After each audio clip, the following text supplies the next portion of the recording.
Good afternoon, students. Today we discuss about practical examples related to balance of payment. First example: if balance of trade is rupee 1200 crore and value of import is rupee 800 crore, and then find the value of export. You know about balance of trade, the formula: value of export minus value of import. आपने कोल given किया balance of trade कितना है 1200, आप put कर दिता value of export नहीं given वो as it is रख लिया, वैल्यू ऑफ इंपोर्ट है -800। दैन वैल्यू ऑफ एक्सपोर्ट एक साइड पर ले लें -800 ने दूसरी साइड पर जाके की हो जाना प्लस का हो जाना, दोनों को ऐड करके अपने को आ गया 2000। वैल्यू ऑफ एक्सपोर्ट कितना आ गया 2000 crore.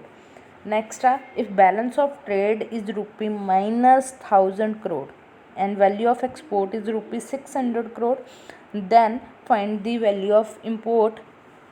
Same formula, balance of trade is equal to value of export minus value of import. -1000 is equal to 600 minus value of import.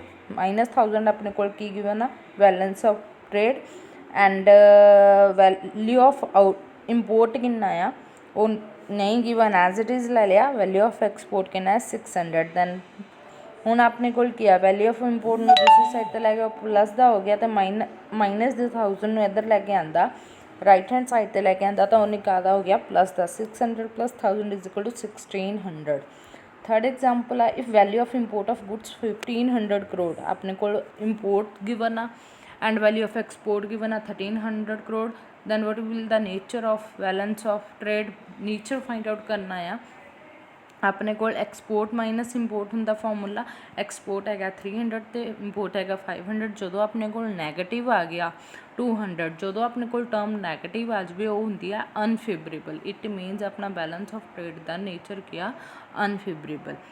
Fourth one ना if balance of visible trade -400 crore, balance of invisible trade is 200 crore and balance of unilateral payment is 300 crore, then what will be the nature of balance of payment on current account? It means जितने no items आ इन्होंने आप की कर देना plus कर देना अपने को balance of payment on current account निकल लेना। अपने को बैलेंस ऑफ विजिबल ट्रेड कितना सीगा -400 plus balance of invisible trade है 200 plus balance of unilateral transfers कितनी है 300 इज इक्वल टू अपने को आ गया 100 तो 300 तो 200 500 500 तो 400 हो गए 100। या अपने को पॉजिटिव आया इट मीनस ये की फेवरेबल केस। नैक्सट है disequilibrium in balance of payment. Most important है topic. What is disequilibrium? Disequilibrium condition उदों होएगी जो अपने को रिसिप्ट्स एंड पेमेंट्स आ बैलेंस ऑफ पेमेंट के दोनों आपस में इक्वल नहीं होणगियां। उस कंडीशन को आप कहांगे disequilibrium. There is a balance in balance of payment when receipt and payments are equal to each other. Balance of payment कदों होएगा जो अपने कोल की और रिसिप्ट एंड पेमेंट दोनों आपस में इक्वल होणगियां। जो अपने को in such a situation the difference between total receipt and total payment net balance is 0। जो अपने को की आ जाना total receipts and total payment is equal to total receipt and total payment equal होणगियां। तो जो टोटल पेमेंट आप लैफ्ट हैंड साइड पर लैके आवांगे उन्हें माइनस हो जाना इक्वल टू 0 बन जाना। But when total receipt and total payment are not equal to each other there is imbalance of payment. It is either deficit balance of payment और surplus balance of payment. जो कहते आपस में एक दूजे के इक्वल नहीं होणगियां जां तां उहनूं घाटा होएगा जां उहनूं की होएगा लाभ होएगा। It is either deficit payment of payment और surplus balance of payment. In such a situation net balance is neither negative और पॉजिटिव, ना जां तो नैगेटिव आएगा जां पॉजिटिव आएगा। If total receipt are less than total payment, जो अपने को रिसिप्ट्स किहड़ियां हो जूगियां टोटल पेमेंट तो घट होणगियां उस टाइम ते अपने कोल की होणगी आपां नूं डेफिसिट होएगा बैलेंस ऑफ पेमेंट आपां नूं घाटा होएगा। दूसरी साइड ते जो ते नाल इसी सिचुएशनस दे विच इहनूं आपां नैगेटिव कहांगे जो अपने को टोटल रिसिप्ट लैस दैन हो जाएगियां टोटल पेमेंट। तो दूसरी साइड ते अपने को आ जाना जो अपन रिसिप्ट्स आ वो पेमेंट दे नालों ज़्यादा हो जाण ਉਸ ਟਾਈਮ 'ਤੇ ਆਪਾਂ ਨੂੰ ਕੀ ਹੋਏਗਾ, ਸਰਪਲਸ ਜਿਹਨੂੰ ਆਪਾਂ ਲਾਵਾਂਸ਼ ਕਵਾਂਗੇ ਜਾਂ ਪ੍ਰੋਫਿਟ ਕਵਾਂਗੇ, ਉਹ ਸਿਚੁਏਸ਼ਨ ਨੂੰ ਆਪਾਂ ਨੈਟ ਬੈਲੈਂਸ ਉਸ ਟਾਈਮ 'ਤੇ ਆਪਣਾ ਕੀ ਹੋਏਗਾ, ਪੋਜ਼ੀਟਿਵ। ਹੁਣ ਇਹਦੇ ਕਾਰਨ ਕਿਹੜੇ ਕਿਹੜੇ ਆ? ਕਾਜ਼ਜ਼ ਆਫ ਡਿਸਇਕੁਲਿਬਰੀਅਮ, ਫਸਟ ਵਨ ਹੈਗਾ ਇਕਨੋਮਿਕ ਕਾਜ਼ਜ਼। ਇਕਨੋਮਿਕ ਕਾਜ਼ਜ਼ ਦੇ ਅੰਡਰ ਆਪਣੇ ਕੋਲ ਕਈ ਪੁਆਇੰਟਸ ਆਉਂਦੇ ਆ। ਫਸਟ ਵਨ ਹੈ ਡਿਵੈਲਪਮੈਂਟ ਐਕਸਪੈਂਡੀਚਰ। ਡਿਵੈਲਪਮੈਂਟ ਐਕਸਪੈਂਡੀਚਰ ਦੇ ਅੰਡਰ ਕੀ ਆਉਂਦਾ ਹੈ, government make huge import for the economic development of the country which lead to disequilibrium or deficient in balance of payment। Government ਕੀ ਕਰਦੀ ਆ, ਆਪਣੀ ਜਿਹੜੀ ਆ ਇਕਨੋਮਿਕ ਦੀ ਡਿਵੈਲਪਮੈਂਟ ਦੇ ਲਈ ਕਾਫੀ ਜਿਹੜਾ ਕਹਿੰਦੇ ਖਰਚਾ ਕਰ ਦਿੰਦੀ ਹੈ, ਜਿਹਦੇ ਕਰਕੇ ਜਿਹੜਾ ਆਪਣਾ ਕੀ ਆ ਬੈਲੈਂਸ ਡਿਸਇਕੁਲਿਬਰੀਅਮ ਦੀ ਕੰਡੀਸ਼ਨ 'ਤੇ ਆ ਜਾਂਦਾ ਹੈ, ਜਿਹਦੇ ਨਾਲ ਆਪਾਂ ਨੂੰ ਕੀ ਹੁੰਦਾ ਆ, ਬੈਲੈਂਸ ਆਫ ਪੇਮੈਂਟ ਦੇ ਵਿੱਚ ਡੈਫੀਸਿਟ ਹੁੰਦਾ ਹੈ, ਮੀਨਸ ਘਾਟਾ ਪੈਂਦਾ ਹੈ। ਸੈਕਿੰਡ ਪੁਆਇੰਟ ਆ trade cycle. Trade cycle also influence balance of payment of country. ਇਹ ਵੀ ਕਹਿੰਦੇ ਟ੍ਰੇਡ ਸਾਈਕਲ ਹੈ ਜਿਹੜਾ ਵਪਾਰੀ ਚੱਕਰ ਆ, ਇਹ ਵੀ ਆਪਣੇ ਬੈਲੈਂਸ ਆਫ ਪੇਮੈਂਟ 'ਤੇ ਇਫੈਕਟ ਪਾਉਂਦਾ ਹੈ। During boom period in a country export are higher than import. ਜਦੋਂ ਬੂਮ ਪੀਰੀਅਡ ਕਿਹੜਾ ਹੁੰਦਾ, ਜਦੋਂ ਆਪਣਾ ਵਪਾਰ ਬਹੁਤ ਤੇਜ਼ੀ ਦੇ ਨਾਲ ਚੱਲਦਾ ਹੁੰਦਾ, ਉਸ ਟਾਈਮ 'ਤੇ ਜਿਹੜੇ ਆਪਣੇ ਐਕਸਪੋਰਟਸ ਆ ਉਹ ਵੱਧ ਜਾਂਦੀ ਆ, ਕਿਹਦੇ ਨਾਲੋਂ, ਆਯਾਤ ਦੇ ਨਾਲੋਂ। ਉਦੋਂ ਆਪਾਂ ਨੂੰ ਤਾਂ ਬੈਨੀਫਿਟ ਹੁੰਦਾ ਹੈ ਬੈਲੈਂਸ ਆਫ ਪੇਮੈਂਟ ਦੇ ਵਿੱਚ। ਜਦੋਂ ਆਪਾਂ ਆਪਣਾ ਜਿਹੜਾ ਸਮਾਨ ਬਣਿਆ ਹੋਇਆ ਬਾਹਰਲੇ ਦੇਸ਼ਾਂ ਦੇ ਵਿੱਚ ਭੇਜਾਂਗੇ ਤਾਂ ਆਪਣਾ ਜਿਹੜਾ ਆ ਉਹ ਤੋਂ ਆਪਾਂ ਨੂੰ ਇਨਕਮ ਮਿਲੇਗੀ, ਆਟੋਮੈਟਿਕਲੀ ਪ੍ਰੋਫਿਟ ਹੀ ਹੋਏਗਾ। ਦੂਸਰੀ ਸਾਈਡ 'ਤੇ ਜਦੋਂ ਆਪਣਾ ਡਿਪਰੈਸ਼ਨ ਪੀਰੀਅਡ ਹੋਏਗਾ, ਉੱਥੇ ਕੀ ਹੋਣਗੇ, import are higher than export. Depression ਕਿਹੜਾ ਹੁੰਦਾ ਹੈ, ਜਦੋਂ ਆਪਾਂ ਨੂੰ ਬਹੁਤ ਹੀ ਘਾਟਾ ਹੁੰਦਾ ਆ। ਜਦੋਂ ਕਿ ਆਪਾਂ ਆਯਾਤ ਬਾਹਰਲੇ ਦੇਸ਼ਾਂ ਤੋਂ ਬਣਿਆ ਹੋਇਆ ਮਾਲ ਭੇਜਾਂਗੇ ਤਾਂ ਉਹਦੇ ਬਦਲੇ ਆਪਾਂ ਨੂੰ ਪੈਸਾ ਭੇਜਣਾ ਪੈਣਾ ਆ, ਜਿੱਥੇ ਆਪਾਂ ਨੂੰ ਲਾਸ ਹੋਏਗਾ। ਇਹਦੇ ਨਾਲ ਕੀ ਹੁੰਦਾ ਹੈ, ਆਪਣੇ ਬੈਲੈਂਸ ਆਫ ਪੇਮੈਂਟ ਦੇ ਵਿੱਚ ਡੈਫੀਸਿਟ ਹੁੰਦਾ, ਮੀਨਸ ਘਾਟਾ ਹੁੰਦਾ ਹੈ। ਥਰਡ ਪੁਆਇੰਟ ਹੈ structural changes. Structural changes in the economy of a country ਔਰ its trade partners also influence balance of payment of the country. Structural changes ਕਿਹੜੀਆਂ ਕਿੱਦਾਂ ਦੇ ਹੁੰਦੇ ਆ, ਕਹਿੰਦੇ ਟ੍ਰੇਡ ਪਾਰਟਨਰ ਦੇ ਨਾਲ ਜਿਹੜੀਆਂ ਹੈਗੀਆਂ ਚੇਂਜਸ ਆਉਂਦੀਆਂ ਆ ਪੇਮੈਂਟਸ ਦੇ ਨਾਲ। Positive change lead to surplus. ਜੇ ਤਾਂ ਆਪਣਾ ਜਿਹੜਾ ਪਾਰਟਨਰ ਦੇ ਨਾਲ ਜਿਹੜੇ ਆਪਾਂ ਨੂੰ ਪ੍ਰੋਫਿਟ ਹੁੰਦਾ ਆ ਤਾਂ ਉਹਦੇ ਨਾਲ ਪੋਜ਼ੀਟਿਵ ਚੇਂਜਸ ਆਉਂਦੇ ਆ, ਉਹਦੇ ਨਾਲ ਤਾਂ ਆਪਾਂ ਨੂੰ ਬੈਨੀਫਿਟ ਹੋਏਗਾ।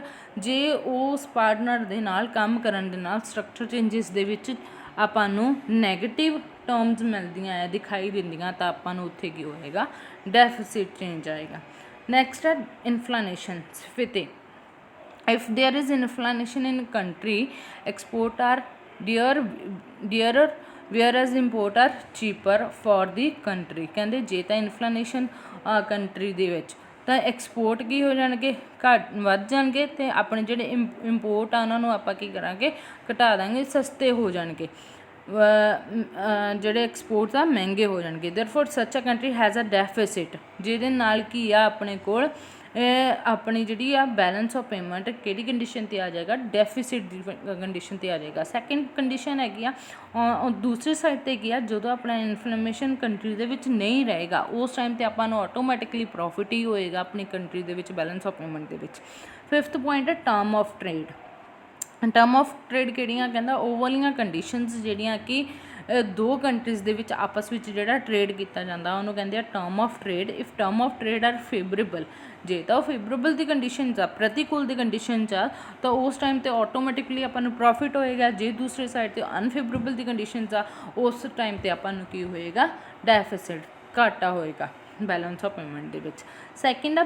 ਸੈਕਿੰਡ ਪੁਆਇੰਟ ਹੈ ਪੋਲੀਟੀਕਲ ਕਾਜ਼ਜ਼। ਪੋਲੀਟੀਕਲ ਕਾਜ਼ਜ਼ ਦੇ ਅੰਡਰ ਆਪਣੇ ਕੋਲ ਦੋ ਕਾਜ਼ਜ਼ ਆਉਂਦੇ ਆ, political instability and policy of government. Political instability ਕੀ ਆ, when there is political instability in a country foreign capital flow out it, this lead to disequilibrium in balance of payment of the country. ਜਦੋਂ ਕਹਿੰਦੇ ਆਪਣੇ political ਆ ਅਸਥਿਰ ਰਹਿੰਦੀ ਹੈ ਇੱਕ ਕੰਟਰੀ ਦੇ ਵਿੱਚ, ਅਤੇ ਉਹਦੇ ਨਾਲ ਕੀ ਹੋਏਗਾ, ਜਿਹੜੇ ਕੀ ਆ ਫੋਰਨ ਦੇ ਕੈਪੀਟਲ ਆ ਉਹ ਆਪਣੀ ਕੰਟਰੀ ਦੇ ਵਿੱਚ ਜ਼ਿਆਦਾ ਫਲੋ ਕਰਨ ਲੱਗ ਪਏਗੀ, ਜਿਹਦੇ ਕਰਕੇ ਆਪਣਾ ਡਿਸਇਕੁਲਿਬਰੀਅਮ ਆ ਉਹ ਕੰਟਰੀ ਦੇ ਵਿੱਚ ਆ ਜਾਏਗਾ, ਬੈਲੈਂਸ ਆਫ ਪੇਮੈਂਟ ਦੇ ਵਿੱਚ ਆ ਜਾਏਗਾ।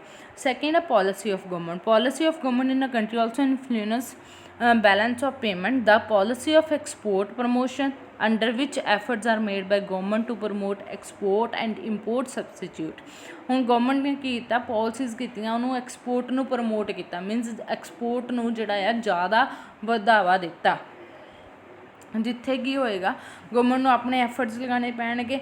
ਇੰਪੋਰਟ ਨੂੰ ਕੀ ਕੀਤਾ, ਕਹਿੰਦਾ ਇਹ ਸਬਸਟੀਟਿਊਟ ਕੀਤਾ। ਸਬਸਟੀਟਿਊਟ ਕੀ ਕੀਤਾ, ਕਹਿੰਦਾ ਜਿਹੜੇ ਆਪਾਂ ਆਯਾਤ ਕਰਦੇ ਹਾਂ, ਜਿਹੜਾ ਬਾਹਰਲੇ ਦੇਸ਼ਾਂ ਤੋਂ ਸਮਾਨ ਇੱਧਰ ਮੰਗਵਾਉਂਦੇ ਆ ਉਹਦੀ ਜਗ੍ਹਾ 'ਤੇ ਹੋਰ ਚੀਜ਼ ਮੰਗਾ ਲਈ ਜਾਵੇ।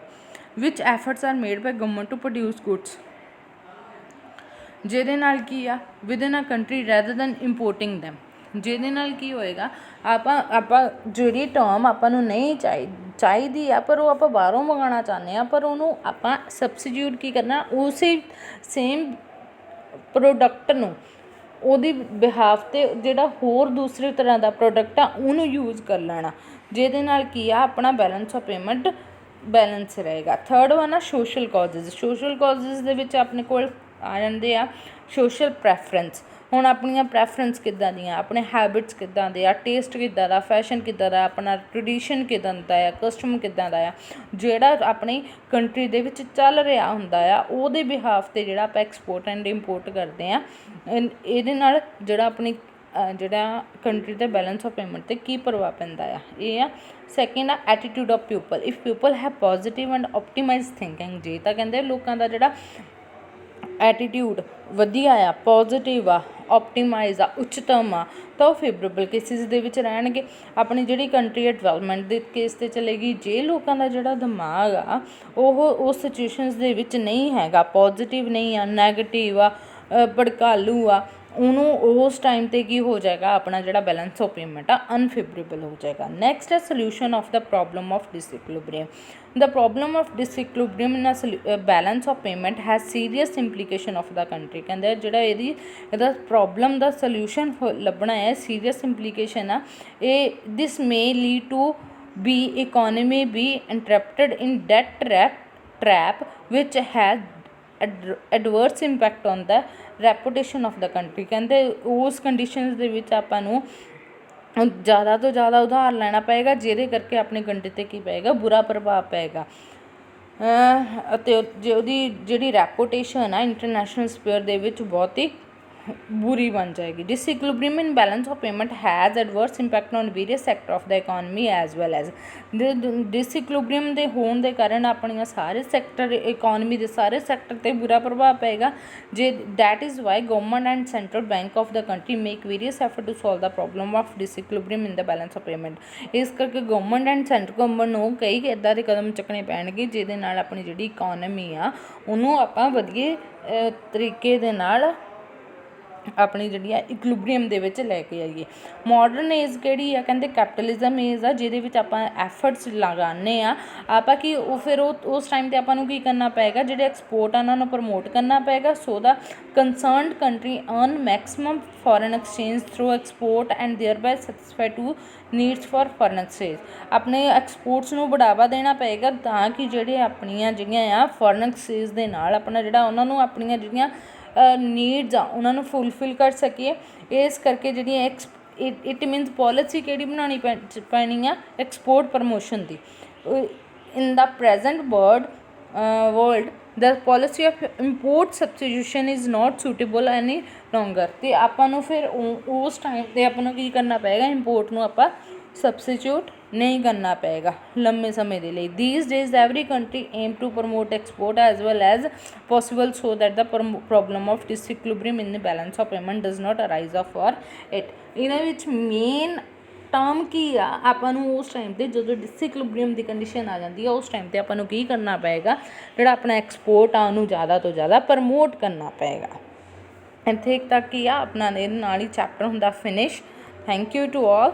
ਨੈਕਸਟ ਮੈਂ ਤੁਹਾਨੂੰ ਕੱਲ੍ਹ ਦੇ ਲਈ ਐਕਸਰਸਾਈਜ਼ ਵੀ ਭੇਜ ਦਾਂਗੀ, ਉਹ ਤੁਸੀਂ ਸੋਲਵ ਕਰਨੀ ਹੈ।